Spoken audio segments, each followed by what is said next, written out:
Déjà, Nice PSG cette semaine, oui, ça va sortir peut-être un peu plus tôt que d'habitude. Normalement, on est en veille de match, voire le matin, mais là, bah voilà, on a décidé que c'était déjà Nice PSG, notamment parce qu'on n'a pas beaucoup de temps sur cette fin de semaine et que c'est l'essentiel, la tradition, le summum, l'avant-match, l'équipe parisienne, nos pronostics. Pour ça, je suis avec John qui est aussi pressé que moi aujourd'hui. Est-ce que ça va? Très bien, les amis. La vidéo n'aura jamais été assez courte. Dédicace à ceux voilà, qui disaient que parfois les vidéos étaient trop longues. Elle sera très courte. Il y aura tout ce qu'il faut, comme il faut, il le faut. Et Jingle! vous l'avez vu, événement, je crois, depuis, je sais même pas quand est-ce qu'il est arrivé, un mois, je sais plus, j'ai l'impression qu'il est dans ma vie depuis toujours, mais Mika n'est pas là aujourd'hui. Oui, c'est une grande tristesse, tout va bien. N'en faites pas, c'est juste qu'il était occupé, des fois ça arrive aussi, on pouvait pas tous se coordonner, on a fait le maximum avec tout ce qu'on a, et donc on met le petit GM sur la vidéo parce que Paris Fan est là, toujours pour tout ce qu'il faut. Alors, et ce week-end, on peut pas, voilà, c'est comme ça, mais vous aurez votre petit Nice PSG, de quoi se préparer tranquillement, réfléchir à la compo, réfléchir au prono. Donc, c'est pour ça aussi qu'il faut s'abonner, activer la cloche, comme ça on ne manque jamais rien sur le PSG, les avant-matchs, les après-matchs, les analyses en images. Quel bonheur hier de revenir sur ce but encaissé, on s'est fait du mal ensemble et c'était beau. On se retrouve tout de suite pour Nice PSG. Bam, bam, bam, bam, bam, bam. United Temple. Can't touch. Ah oui.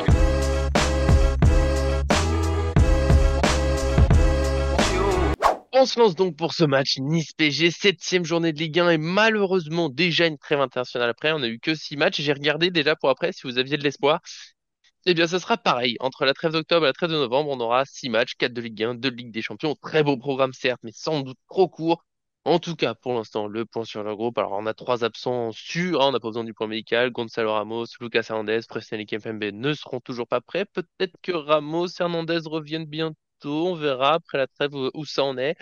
On a Ousmane Dembélé, mais au moment où on enregistre, on sait que jeudi, il était pas en entraînement parce qu'il était malade. Il doit revenir ce vendredi. Je pense qu'il sera là quand même, parce qu'il était absent contre Arsenal, mais tu sais, il était pas blessé, forfait. Donc techniquement, s'il est prêt, il sera assez vite disponible. Et avec ça, une équipe qui est pas simple à faire. On sort la Ligue des Champions, après on a la trêve, il y a du temps. La rotation, des sanctions, peut-être, on va pouvoir en débattre. Moi, en tout cas, j'ai tenté un. Peut-être Safonov dans les buts. Est-ce que Donnarumma va garder la confiance de Luis Enrique? Est-ce que c'est le moment de faire une concurrence? Je pense que c'est un sujet très difficile, mais pourquoi pas. Ou peut-être tenace, mais tu vois, tenter un changement, parce que ça fait quand même beaucoup d'erreurs au niveau pour notre cher Italien. Une défense, je tente Mendes, Beraldo, Marquinhos, Hakimi. J'ai hésité, mais pas de choix quand même énormément joué. Est-ce que c'est pas le moment pour souffler un petit peu? Marquinhos aussi, j'ai hésité. Refaire jouer Skriniar, peut-être, qui, bon, n'est pas le plus rassurant, mais qui a été bon la dernière fois où il a joué. Ça commence à faire longtemps. Au milieu de terrain, Ruiz, Neves et Lee. Je mets Vitinha, ils aimeraient un petit peu au repos, hein. Ils ont du mal à revenir après leur blessure. On va pas forcer. Ils vont en sélection juste après, malheureusement, presque, j'ai envie de dire. Il y a certains qui ont le droit de se reposer et pas d'autres. Et on attaque Barcola encore, mais je sais pas trop, doué, voilà, je suis pas sûr que ça l'aide d'être titulaire maintenant. Asensio, du coup, devant, parce que Lee joue au milieu de terrain cette fois, et Dembélé à droite, parce que j'espère qu'il sera prêt à enlever toutes les polémiques qu'on a pu avoir. Qu'est-ce que t'en penses, mon cher Choupi? Ouais, et avant de N'oublions faire pas ce je jour. fais une petite intro avant de faire la compo, mais en fait, Angine la veille, le lendemain, t'es bon? Je sais pas. Je trouve ça. Je dis pas que c'est possible ou pas possible, mais je vois pas pourquoi la veille tu ne viens pas parce que tu as une angine et que le lendemain tu es rétabli par le Elle a Saint-Esprit, commencé tout est bon. mardi, et après, Ouais, peut-être. ça, Ouais, écoute, à voir. Et puis ouais, surtout que tu prends le risque de contaminer du monde aussi, sachant que ce genre de virus, on l'a déjà eu au Paris Saint-Germain, où le virus circule, tu as 3, 4, 5 joueurs qui sont out. Je crois qu'on a eu ça l'année dernière, il y a 2 ans. Donc c'est peut-être pas le bon moment, ouais, mais mais comme voilà. ça, ils vont pas en sélection après.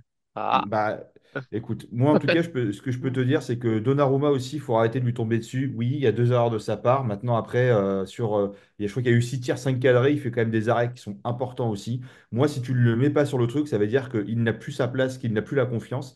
Et dans ce cas-là, ça peut plus, lui qui a un mental quand même, qui n'est pas un mental d'acier, ça peut plus le faire Mhm. plonger qu'autre chose. Et faire plonger un gardien, ah, sacré jeu de mots. Mais en tout cas, voilà. Donc, je pense qu'il faut arrêter avec Donnarumma. Le problème, c'est qu'aujourd'hui, et je suis désolé, le gardien de putain, Benfica, ils ont tapé qui déjà là? L'Atlético Madrid, Oblak, c'est un Ouais. des meilleurs gardiens au monde. Tout le monde n'a Dieu que pour lui. Il s'est fait exploser par 4 buts lors du match, d'accord? Et personne n'en fait une histoire. Donc, au bout Ah, d'un j'ai pas moment, vu les faut buts par arrêter. contre. Non, mais bon, Donnarumma, je suis désolé. Et puis Pacho, bah, en fait, il a fait sa première erreur aussi parce que j'ai regardé ton analyse. Et effectivement, si Donnarumma prend un but aussi à un moment, je crois que c'est sur la tête de Kai Havertz, si je dis pas de bêtises, bah, en Mhm. fait, parce que Pacho n'est pas au marquage aussi. Donc, moi, Donnarumma, je ne le défends pas particulièrement, mais j'aimerais qu'on ait un peu de justesse dans les choses. Oui, Mhm. il fait des erreurs. Oui, il fait des erreurs qui nous coûtent cher. Mais après, ce n'est pas un gardien qui est ignoble. Ce n'est pas le pire gardien du monde. L'année C'est dernière, l'un pour des moi, meilleurs sur la ligue. Donnarumma. Ça Meilleur reste sur la quand ligne, même. pour moi, Donnarumma faisait partie l'année dernière. Pour moi, c'était le deuxième meilleur joueur, juste derrière Vitinha, car il a vraiment fait une belle saison. Cette année, mis à part là, bah, il a fait des bonnes choses aussi correctes. Donc, j'ai envie de voir. Moi, j'ai envie de juger à la fin de l'année. Si à la fin de l'année, il nous refait une saison cata, on le vend, on prendra de l'argent et on ira chercher un autre, je sais pas, peut-être un Chevalier ou des joueurs. Voilà, peut-être que Savonov prendra sa place. En attendant, pour moi, il est beaucoup. Enfin, quelle image tu renvoies vraiment? Donc, dans ce cas-là, si tu fais ça, tu le mets sur le banc toute l'année. En gros, voilà, franchement, ça sert à rien. Voilà. Donc, soit tu lui donnes de la confiance, J'ai soit pas tu le dit sur sors et toute dans. l'année, moi, c'est est-ce que quelqu'un peut, tu vois? Mais je savais que ça allait Non, lancer mais un débat. c'est pour ça. Donc, du coup, pour moi, si tu veux, oui, oui, à un moment, il y a une erreur, etc. Mais il n'a pas tout mal fait. Il a fait des arrêts. Il Mhm. y a, il y a même des arrêts où, enfin, j'ai une bêtise, maman, je ne sais plus qui le frappe dessus. Certes, mais il arrête quand même. Mais c'est quand même une grosse reprise de volée qui il aurait peut-être pu essayer de plonger, machin, etc. Bon, bah, en fait, tout n'est pas rentré. Il a fait des arrêts. Et en fait, moi, ce que j'aime pas, c'est qu'on lui tombe tout le temps dessus. Et il faut arrêter de tout le temps tomber gratuitement comme ça. Oui, il y a eu En fait, il paye les erreurs du passé. Et comme il a eu des erreurs de jeu au pied qui ont coûté cher, machin, etc., quelques fois, et c'est très minime par rapport à. Quand je vais, moi, au pub, etc., avec les amis, dès qu'il a le ballon au pied, t'as tout le monde qui fait ouh, ouh, ouh comme ça. Bah, en fait, Non, non, moi, Arthur au avait pied, ça va. fait. Arthur avait Ouais. fait un édito sur le jeu au pied de Donnarumma. Il est aussi bon qu'un Ederson, aussi bon qu'un Neuer, etc., qui sont réputés pour avoir un bon jeu au pied par rapport aux stats. Donc, au bout d'un moment, qu'est-ce qu'on fait? C'est du ressenti, c'est du stat, c'est quoi? Donc bon, voilà. Donc moi, ça, je voulais juste faire un petit coup de gueule sur ça parce qu'au bout d'un moment, stop. Donc moi, Donnarumma, je te l'ai mis dans les cages avec Mhm. Hakimi, avec Marquinhos et Pacho. Pacho, il joue beaucoup, certes, mais bon, écoute, après, voilà, j'ai mis Beraldo côté gauche pour reposer Mendes, qui, Ok. Mendes, à mon avis, c'est peut-être plus celui qui a besoin de se reposer un petit peu, plutôt qu'un Pacho qui semble encore jeune, qui semble être un joueur fiable. Voilà. Maintenant, tu as raison dans ce que tu dis. Il est vrai que Pacho, bah, il joue beaucoup, il faut pas qu'il se pète. Voilà. Tout comme Neves, c'est pour ça que je ne l'ai pas mis dans ce match-là. Neves, je crois qu'il Mhm. a fait qu'enchaîner tout le temps. Donc j'ai mis, je suis un peu de véhémence, parce que je suis un peu speed, et puis en même temps, cette histoire de Donnarumma m'a chafouiné. Donc j'ai mis Vitinha en 6, j'ai mis un milieu Lee Ruiz, et j'ai mis, alors sur le côté droit, Colomani, Asensio, Barcola. J'ai mis Colomani dans le sens où Dembélé, s'il n'est pas dans le groupe parce qu'encore angine, encore malade, etc. Voilà, maintenant sinon, bah, ça sera Mhm. Dembélé à la place de Colomani. Moi, je voudrais juste revenir sur un dernier truc aussi, c'est que Nice a joué hier. Donc, ils ont pris une débâcle, je crois, 4-1 par la Lazio. Et ils auront à Mhm. cœur de se rattraper de cette torgnole-là pour aller où ça se jouera chez eux. Le Paris Saint-Germain aura aussi à cœur de faire oublier la défaite. Et la défaite logique, les amis, la défaite logique. Quand 95% des gens disent le Paris Saint-Germain va se faire taper par Arsenal et que les gens disent mais non, mais le Paris Saint-Germain a perdu le match, etc., ce n'est pas possible. Bah, je ne sais pas, oui, qu'est-ce qu'il faut? C'est-à-dire que quand on a une défaite qui semble logique sur le papier, où tout le monde semble être d'accord et qu'on perd le match, c'est une catastrophe, c'est horrible, c'est honteux face à une des meilleures équipes en ce moment, etc. Voilà, donc on a fait une vidéo sur ce sujet la dernière fois, vous pouvez aller la voir. Merci d'ailleurs à tous ceux qui ont mis des commentaires qui vont un peu dans le sens de ce qu'on s'est dit. Et c'est, voilà, je sais pas, ça tombe sous le sens. Voilà, les gens veulent défier la logique, veulent défier je sais pas, la loi de la gravité entre guillemets, mais entre guillemets, c'est ça. Voilà, donc on pourra avoir ce genre de discours véhément si on perd contre le PSV Eindhoven, Stuttgart ou je sais plus encore qui comme équipe, Salzbourg, ce genre de choses. Ouais. Mais il y a des matchs qui ne sont pas Ah, ça se évidents. vend, ouais. L'Atlético Madrid. Et l'Atlético Madrid, c'est pas parce que le Benfica leur a mis 4-1 que nous, ça va être facile, parce que ça a été chaud avec le Real aussi. Il y aura le Bayern, il y aura City. Voilà. Donc, il y a 3 matchs. Je ne vais pas dire qu'on peut se permettre de perdre, mais qu'on peut perdre ou faire nul. Et les autres matchs qu'on ne doit absolument pas perdre. Et là, je serai team gueulard avec vous si ça ne va pas dans ce sens-là. Voilà. Donc, en fait, on a un PSG qui a 2 jours de repos en plus. Et puis, pareil aussi, ça, je sors un petit peu du sujet, mais il y a eu l'équipe de France qui a été sortie hier là, par Didier Deschamps, sans qu'il y ait Mbappé cette fois-ci. J'ai également hâte, hâte, hâte de voir ce que va donner l'équipe de France sans Mbappé. Et d'ailleurs, je suis dégoûté qu'Ed Griezmann soit sorti là maintenant, parce que Mhm. je pense qu'il est parti à cause d'Mbappé justement et de tout le bordel qu'il devait foutre à l'intérieur de l'équipe de France. Et c'est dommage, parce que le Grisou là sur Mbappé, j'aurais bien voulu voir ce que ça donnait sur ce truc-là. Voilà. Petite dérive, mais je suis d'accord dans le fond, complètement. J'ai plus envie de regarder l'équipe de France. Après Mbappé. Mais bon, On y sera, on y je vais quand sera. même répondre très rapidement sur Donnarumma. Je sais que c'est dur, mais au bout d'un moment, tu sais, est-ce qu'il y a vu que Luis Enrique arrête pas de dire qu'il y a une concurrence à tous les postes, c'est pas illogique que quelqu'un d'autre ait sa chance, alors que, ouais, Donnarumma, je défends beaucoup les gardiens, mais ça fait plusieurs fois que dans un grand match, voilà. Mais c'est j'ai fait plein d'articles déjà sur le sujet. C'est l'un des meilleurs sur sa ligne. Dans les sorties, il est un peu friable, machin. Est-ce que Safonov est peut-être meilleur sur les sorties, mais il sera beaucoup plus friable sur sa ligne. Il faut trouver voilà, ce qu'on préfère. Et puis même dans les gardiens dans le monde, il y a rarement un gardien qui sait absolument tout faire, même si on a des fois cette idée que oui, ce gardien, t'as dit Ederson, tout ça, eux, ils sont parfaits. Puis au final, quand on regarde les matchs, bah, eux aussi, il y a des loupés, parce que c'est des êtres humains. Et que rares sont ceux qui sont parfaits, à part moi. Mais bon, je vous pardonne tous, qu'il faut pas être, pardon, excusez-moi, ça m'arrive des fois. Sinon, pour la compo, oui, j'ai douté, Vitinha, Zaïre Emery, si c'est leur retour de blessure, tu vois, j'ai pas envie qu'on force trop. Je veux pas être blessé en plus, j'en ai marre, je veux que l'équipe revienne, je veux revoir Ramos devant, il me manque tellement. Mais bon, voilà, je pense qu'il y a pas mal d'équipes possibles. Est-ce que Asensio est prêt? Je pense qu'il est prêt. Est-ce que Barcola doit enchaîner? Est-ce que Doué peut encore être... J'aimerais bien voir Doué au milieu de terrain à un moment. Pour l'instant, j'ai l'impression qu'Ailier, ça lui fait, c'est vraiment pas un cadeau chez nous, en tout cas dans le rôle qu'on lui demande. Mais bon, mais bon, on verra. Cette équipe, vous bien sûr, vous donnez aussi votre compo, ça nous fait plaisir. En plus, on aura bien le temps. Là, d'ici dimanche soir, on a le temps de discuter compo. Peut-être que petit à petit, on fera des mises à jour s'il y a un blessé, malheureusement. Et un petit prono, parce que monsieur a dérivé, monsieur m'a parlé du match. Voilà, Nice qui a moins de temps de repos, qui s'est déplacé, qui s'est fait, oui, effectivement, qui a pris une grosse défaite en Europe. Est-ce qu'ils auront les forces pour réagir? En tout cas, ils auront envie. Ça peut être unique. Je pense que ça peut être un match qui peut partir un peu dans tous les sens. Tout le monde va vouloir frapper fort, et puis peut-être qu'il y aura plein de buts. Peut-être qu'ils seront tous pour le PSG, je l'espère.